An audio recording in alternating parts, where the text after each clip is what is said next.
Okay, so here we are on step 5, evaluating premises for acceptability. We've moved on to example number 5. I'm going to create a text box here, make it nice and big so I can evaluate these premises. And just put the heading of acceptability. And once again, I'm going to start at the bottom, evaluate these premises, work my way up, and not evaluate the conclusion. So start with premise number 2. Real estate always appreciates. I'm going to say that that is unacceptable. The recent economic downturn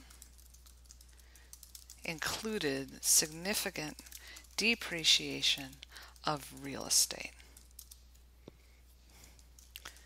Therefore, the claim that real estate always appreciates is false. Good. Going on to 4. Your mom would be so impressed by how grown up you are.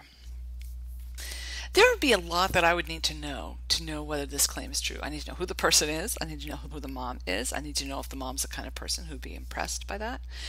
There's so much that I need to know that I'm actually going to say it's unacceptable. And this doesn't mean that I know it to be false. It just means that I don't have nearly enough information to deem it acceptable.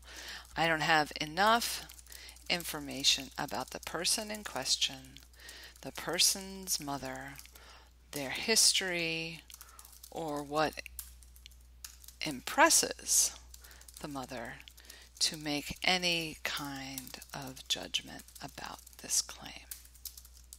Sorry, that's not right, because I am making a judgment to know whether this claim is acceptable or not. In the absence of so much crucial information, I just have to treat it as unacceptable. Now, you could make an argument that it could be provisionally acceptable depending on the reliability of the speaker or anything like that, and you can make that argument. That's just not the way I would go.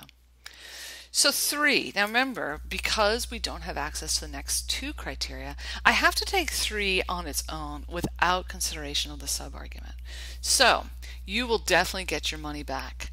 And I could have phrased that a little bit better. If you buy a house, you will definitely get your money back. Still, that's unacceptable.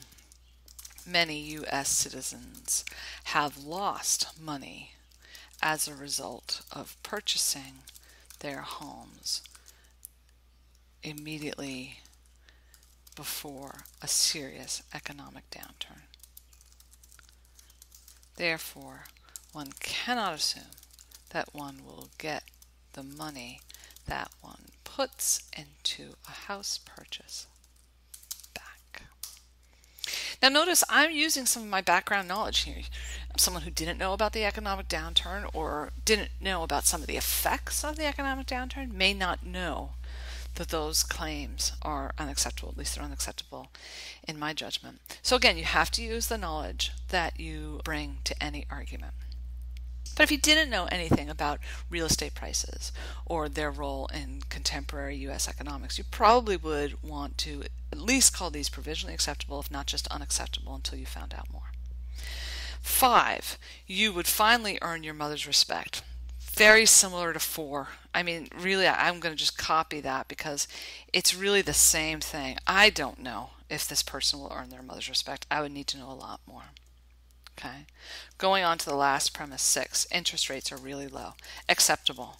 I have been watching interest rates for the past couple of years, and I know that they are at record lows. Again, I don't remember the exact sources of my information, but I know that that's been reported widely for multiple years, and it's really widely agreed that interest rates are seriously low. So, some of these premises were acceptable, and at least one of them was acceptable. The others were unacceptable in different ways. Some, I had information to know that they were just not true, that they were false. Others, I didn't have nearly enough information to even call them provisionally acceptable. So that's a good example of step 5 done on example number 5.